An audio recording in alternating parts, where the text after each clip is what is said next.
Episode 2 की शुरुआत में होरी कहती है चलो फॉल सीजन आ ही गया और इस पे सेंगोकू और मियामोरा ज्यादा एक्साइटेड नहीं लग रहे थे। तभी हमारा सेंगोकू कहता है अभी तो हम पुल के जमल से बचे ही है और अब ये नया चैलेंज आ गया मियामोरा। तभी वहाँ पे शू आता है और वो कहता है चलो लिस्ट आ गई और इस वजह से सेंगोकू और भी घबरा जाता है। तभी हमें पता चलता है कि इनके स्पोर्ट्स डे आने वाले हैं और वहाँ पे शू अपने क्लास की टीम लिस्ट भी वहाँ पे सबमिट कर देता है। तभी वहाँ पे सेंगोकू कहता है ऐसा लगता है कि स्पोर्ट डे नजदीक आ रहा है और वहाँ पे होरी कहती है वो सच में आ रहा है और इस वजह से सेंगोकू और मियामोरा रेन डांस करने लगते हैं। इसके बाद होरी कहने लगती है कि हर टीम के असाइनमेंट में इतनी ड्राइंग क्यों है। इस पे अपना प्रेसिडेंट कहता है इसे लड़के और लड़कियों की संख्या हर टीम में बैलेंस रहती है। इसे हम इस तरह से समझ सकते हैं हर क्लास के 2 पार्ट किए जाते हैं। इसमें पहले पार्ट को ईस्ट और दूसरे पार्ट को वेस्ट नाम दिया जाता है और इन दोनों टीमों में गर्ल्स और बॉयज की संख्या इक्वल रहनी चाहिए। तभी टोरू कहता है कितना अजीब लगेगा जब तुम अपने ही क्लासमेट के खिलाफ लड़ोगे।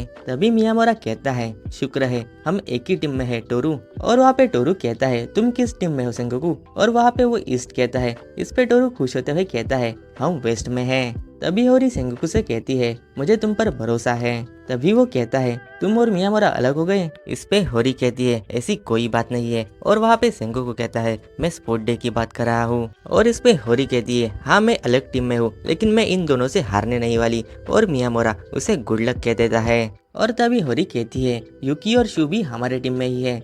और ये सुन के सेंगोकू तो सदमा ही लगता है और वहाँ पे सेंगोकू खुद से ही कहने लगता है इसका मतलब मैं बाहर भी नहीं रह सकता और मैं क्या ही कर सकता हूँ। तभी वहाँ पे साकुरा कहती है मुझे लगता था कि ये एब्सेंट रहेगा मगर अब ये बाहर रहेगा।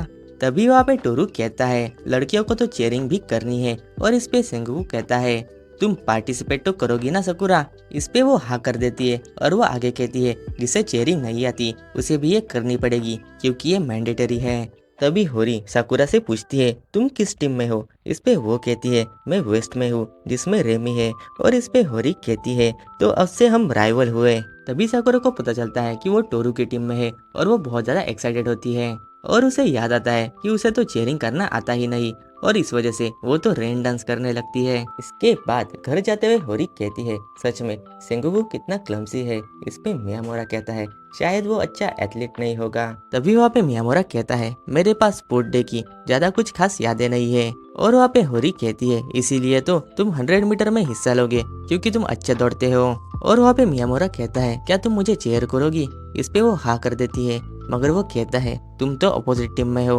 वहाँ पे होरी कहती है लेकिन मैं तुम्हें वहाँ से देख तो सकती हूँ। तभी हम देखते हैं कि मियामोरा अपने दोस्त कोइची से बात कर रहा था। तभी कोइची उससे कहता है क्या कल हम घूमने चल सकते हैं। इस पे मियामोरा कहता है नहीं कल मुझे स्पोर्ट डे की तैयारी करनी है। वहाँ पे कोइची कहता है क्या तुम स्पोर्ट डे में हिस्सा लोगे। वहाँ पे मियामोरा कहता है हाँ मैं 100 मीटर रन में हिस्सा लूंगा। तभी वहाँ पे कोइची कहता है तो ठीक है तो मैं तुम्हें देखने आऊंगा। और वहाँ पे मियामोरा उसे मना कर देता है। फिर अगले दिन हम देखते हैं कि साकुरा अकेले ही प्रैक्टिस कर रही होती है और वो सोचती है मैं ऐसी अकेली हूँ जिसे अच्छे मूव्स नहीं आते। क्या मैं इस बार खुद का ही मजाक बनाने वाली हूँ और इचिकावा मुझे ऐसे ही देखेगा। तभी वहाँ पे यूकी आती है और वो पूछती है क्या तुम ठीक हो ना। वहाँ पे क्यों कहती है हाँ मैं ठीक हूँ आज बस हमारी प्रैक्टिस थी। इस पर यूकी कहती है क्या आज प्रैक्टिस थी। वहाँ पे क्यों कहती है आज हमारी प्रैक्टिस थी मैं वेस्ट में हूँ। और वहाँ पे यूकी कहती है मैं ईस्ट में हूँ। तभी वहाँ पे साकुरा कहती है मैं अच्छी एथलीट भी नहीं और मुझे चेयर करना भी नहीं आता इस वजह से मैं अकेले ही प्रैक्टिस कर रही हूँ। और कियो को अकेले ही प्रैक्टिस करते देखकर यूकी उसे चेयर करना सिखाने लगती है। तभी अपना सेंगोकू उन्हें प्रैक्टिस करते हुए देख लेता है और वो सोच में पड़ जाता है ये तो डिफरेंट टीम में है ना। और वहाँ पे यूकी कहती है तुम अच्छा कर रही हो। और वहाँ पे अपना प्रेसिडेंट सोचता है ये अच्छा है जब तक ये मजे कर रहे हैं। फिर हम देखते हैं कि साकुरा कहती है मुझे रेमी और सेंगोकू तुम दोनों पसंद हो। और फिर हमें दिखाया जाता है कि किस तरह से सेंगोकू और रेमी खाना बनाने की ट्रेनिंग ले रही थी जहाँ पे सेंगोकू अपनी ही उंगली काट देता है और रेमी कुछ इंग्रेडिएंट्स को इस तरह से मिक्स करती है जिस वजह से कैंटीन से सब लोग भागी जाते हैं। और यहाँ पे प्रेजेंट में साकुरा कहती है तो हमारे पिछली क्लास में कुछ ऐसा हुआ था। और तभी वहाँ पे साकुरा कहती है मेरी तरफ ध्यान दो। और वे लोग कहते हैं क्या तुम गुस्सा हो। और वो चिल्लाते हुए कहती है तो आज हम क्या बनाने वाले हैं। इस पे ये दोनों करी कहते हैं। और वहाँ पे साकुरा कहती है तो तुम लोगों ने क्या इंग्रेडिएंट्स लाए हैं। इस पे अपना प्रेसिडेंट कहता है मैंने मूली लाई है और रेमी कहते हैं मैंने टोफू लाया है। और ये सुन के साकुरा शौक ही हो जाती है। फिर वो आगे कहती है हमारे क्लास ने करी चूज की क्योंकि तुम उसे आसानी से बना पाओ। और वो कहती है तुम दोनों को आखिर बनाना क्या आता है। और इस पे सेंगोकू कहता है मुझे पास्ता बनाना आता है और रेमी कहती है मुझे कोरोके बनाने आते हैं। तभी साकुरा गुस्सा होते हुए कहती है प्री पैकेज फूड्स कुकिंग में नहीं आते। और साकुरा आगे कहती है चलो वही वेजेस काटो जो मैंने लाई है। और रेमी को वेजेस काटते हुए देखकर क्योतो घबराई जाती है। और वो देखती है सेंगोकू अच्छे से पोटैटो पील कर रहा था और वो उसकी तारीफ कर ही रही थी। तब सेंगोकू कहता है पोटैटो तो गायब हो गया। और इसी तरह से रेमी भी कहती है ओनियन भी गायब हो गया। और कुछ देर बाद साकुरा उनसे कहती है दूसरे क्लास के स्टूडेंट्स ने उनकी थोड़ी सी करी हमें दी है। और यहाँ पे ये दोनों कहते हैं उन्हें भी पता था हम नहीं कर पाएंगे। फिर वे लोग करी और राइस खाने लगते हैं। और वहाँ पे रेमी कहती है मैं कभी भी कुछ भी ढंग से नहीं बना सकती। और यहाँ पे सेंगोकू दूसरे क्लास के स्टूडेंट्स को करी देने के लिए शुक्रिया कर रहा होता है। और ये दोनों साकुरा से माफी मांगने लगती है। और इस पे वो कहती है कोई बात नहीं, हर कोई सब चीज में अच्छा नहीं हो सकता। और वहाँ पे रेमी कहती है मैं अगर खाना नहीं बना सकती तो मुझसे शादी कौन करेगा। और ये सेंगोकू भी यही कहता है। और तभी साकुरा खड़ी रहती है और वो कहती है कि मैं तुम दोनों से शादी करूंगी। और इस पर रेमी एक्साइटेड हो जाती है। और यहाँ पे बाकी के स्टूडेंट्स कहने लगते हैं तो रेमी बॉयफ्रेंड मटेरियल है। फिर हम देखते हैं क्योंकि सबको स्पोर्ट डे की टी शर्ट बांटने लगती है। और वहाँ पे मियामोरा कहता है कि मुझे लार्ज साइज वाला चाहिए। और वहाँ पे युकी कहती है टोरू तुम भी कमेटी का हिस्सा हो तो तुम भी मेरी मदद करो। मगर टोरू उसकी बात नहीं मानता और युकी परेशानों के सारे कपड़े हवा में उछाल देती है। फिर टोरू मियामारा को बताता है कि तुम किस में हिस्सा लेने वाले हो। वहाँ पे मियामारा 100 मीटर्स कहता है।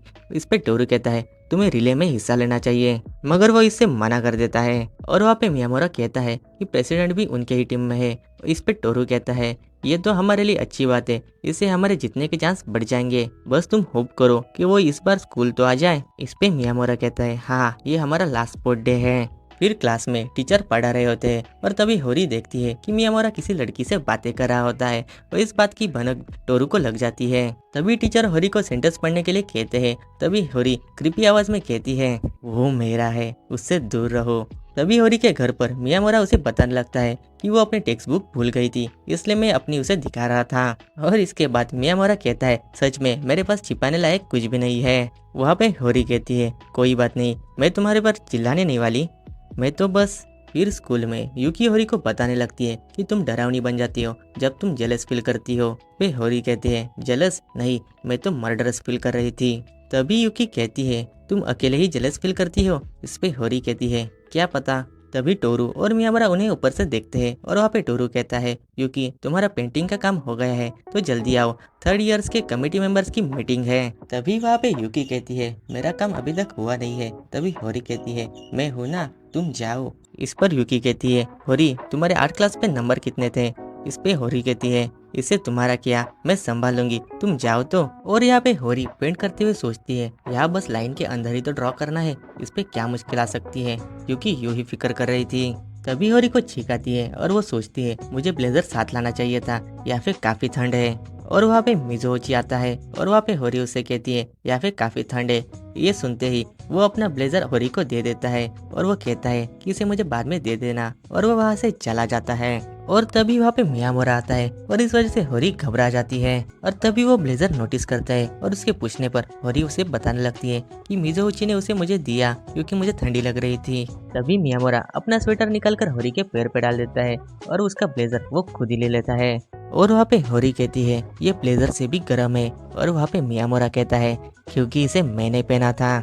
और वो ब्लेजर खुद ही पहन लेता है और वो होरी से कहता है किसी को कुछ नहीं पता चलेगा। फिर होरी उससे हेल्प मांगने लगती है और वहाँ पे मियामोरा कहता है कि मैंने पहली बार ये पेंट कर रहा हूँ। और वो होरी की गलती को सुधार देता है और वो नोटिस करता है कि मिजोची आ रहा है। और फिर वो जल्दी से वो ब्लेजर होरी के पैर में डाल देता है और वो होरी को हग करके वहाँ से चला जाता है। फिर वहाँ पे मिजोची आता है और वो होरी से वो अपना ब्लेजर वापस ले लेता है और वो कहता है अगर तुम्हें किसी चीज की जरूरत हो तो मुझे बता देना। और ये कहकर वो वहाँ से चला जाता है। और वहाँ पे मियामोरा आता है और वो कहता है कि ये ऐसे ही यहाँ से चला जाए। और वहाँ पे होरी कहती है क्या सच में तुम जेलस फील कर रहे थे। और वो हंसते हुए कहती है हाँ तुम फील कर रहे थे। और मियामोरा वहाँ पे शर्म से लाल हो जाता है। और यहीं पे ये एपिसोड एंड होता है।